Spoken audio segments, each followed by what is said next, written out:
final installment in Sam Raimi's original trilogy, is well known for its groundbreaking CGI, behind-the-scenes stories, and numerous clips showcasing the film's production. The first Spider-Man revolutionized superhero movies forever. Definitely some epic times.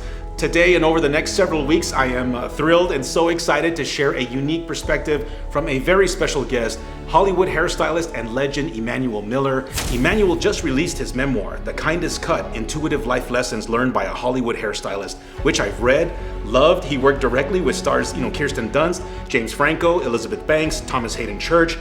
It's such an inspiring read consisting of 2 volumes, and it's available now on all major platforms. Buy it, read it. Just so many amazing stories. He's worked with so many other celebrity superstars: Tom Hanks, Johnny Depp, Angelina Jolie, Cate Blanchett. I'm just so honored and blessed to share his fascinating insights and experiences, while on set. Today we're starting with Spider-Man 3, so let's do it. Hello, Mr. Emmanuel. Thanks again for speaking with me. It's an honor, sir. And before we start, do I call you Emmanuel? Do I call you Manny? Which do you prefer? Hello, Chris. Interesting. When I started my career, I was Manny, and then I talked to my mother and found out my father had dropped the E in his name, so I put it back on there, and I went with Emmanuel. And then after my divorce, which I'm very happily divorced now, Manny just reminded me of that life, and so I now mostly go by Emmanuel, but I'm fine with either Manny or Emmanuel. All right, well, Emmanuel, it is. I know you're a busy guy, so we'll get right into it. I have my laptop here. I'll be watching the movie as we go. Spider-Man 3, when you hear those words, what is the first thing that comes to mind? The first thing was wanting to work with Sam Raimi. I worked with him on a movie called The Gift, and I loved working with Sam so much and how much creative control he gave me. I met Thomas Hayden Church first, and I remember walking into the room when he had on a green suit and all these little white balls all over, tiny little, looked like mothballs all over him. He was wearing a suit because they were going to do the action at him as Sandman, and I had never seen anything like that. So that intrigued me. That this is another way of shooting a film that I had not been a part of.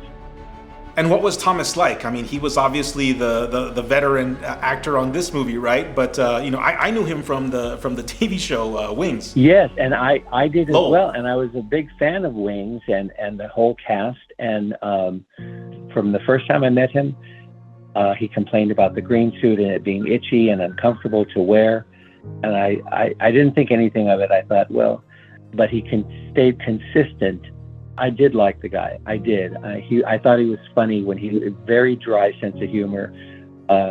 Thomas didn't want to dye his hair permanently like Kirsten did and Bryce did, and they were willing to trust me enough to change the redhead into a blonde and the blonde into a redhead. Thomas, I had to color his hair every day.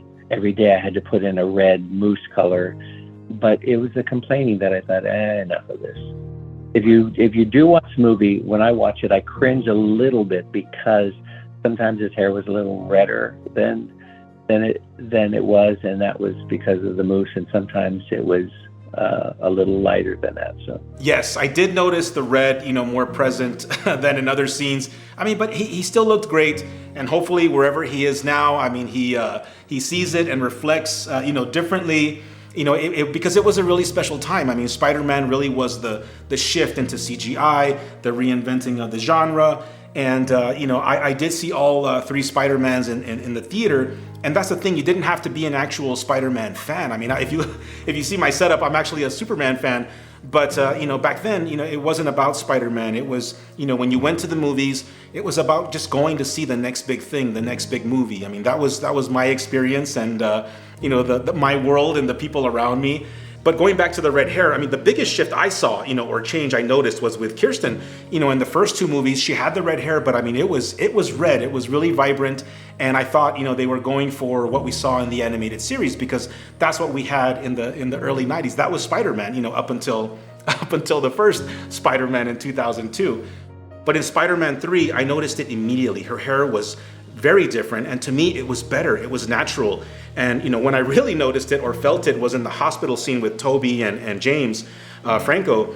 And whether it's the filmmaker in me or my passion for acting, that's that's when I saw Mary Jane. To me, that's what made, Kirsten, beautiful to me. And every shot after that, I mean, it was like a hero shot, from then on. And, she looks so beautiful. I really felt that the look just kind of elevated her presence, her maturity. It was easy to put any hairstyle on her, whether I pulled it back or had it down, because she has such a sweet face that goes along with a sweet personality. She was probably my favorite, her and Elizabeth Banks to work, and Elizabeth just was on for a blip of a moment, but to work with Kirsten every day was my favorite on Spider-Man 3, my favorite cast member to work with.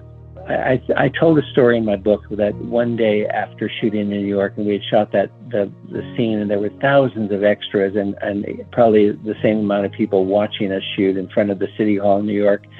And I said, "Do you want me to walk you back to your hotel?" She said, "No, I'm fine." And I opened the door after she left, and I saw her walking, and I thought, here's this little girl. She's tiny, walking in these streets of New York, and I just felt like a father that needed to protect his daughter, but she didn't need protecting. She actually, I was surprised how Kirsten, she seemed so waif-like, not weak, but she would hold her own against no matter what actor that she was put up against, and hold her own with Toby. I never felt that she felt Toby or Bryce or James or anybody intimidated her, and that was very admirable. My favorite scene in Spider-Man 3 overall is the kitchen sequence with Kirsten and James, when they're making breakfast and dancing around, and their chemistry was just beautiful. I love that scene. I wish we could have gotten to see a little bit more of that, but she's super talented, and she really seems like a sweet, beautiful, consistent person, whether she's on or off screen. So yeah, You have a very good eye. You're very observant. One of my favorite scenes to shoot, not only because we were shooting at the famous Doheny mansion in LA, to be able to shoot there in the kitchen, that was one of my favorite scenes, because they were both, James was in a good mood that day. They brought in a professional chef to show him how to flip an omelet and do that. And it was a nice little moment between the two of them shooting there again at the Doheny mansion that day. James has curlier hair than that, and he let me take a flat iron to it and take some of the wave out of his hair. And that, I think, gave him a stronger look.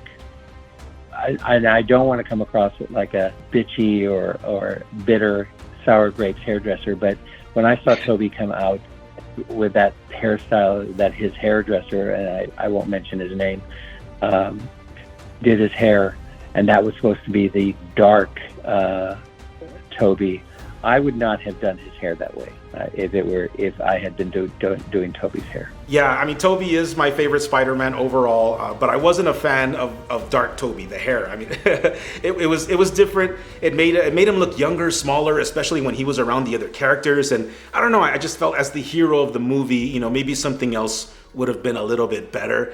But speaking of other characters, other actors, while you were working on Spider-Man, you had another visit from another super friend, super celebrity who was in need of a haircut, right?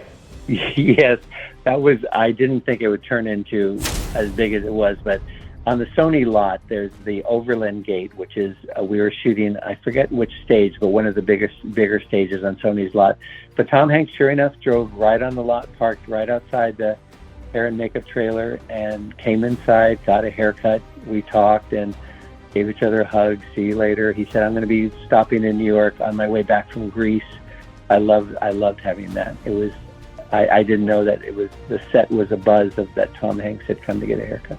Oh, that is so amazing. They should have put that in Spider-Man 3. Well, when the movie ends, I mean, you're done, you guys wrap, as a creator, as an artist yourself, I mean, are you able to watch the movies you work on? Did you watch Spider-Man 3?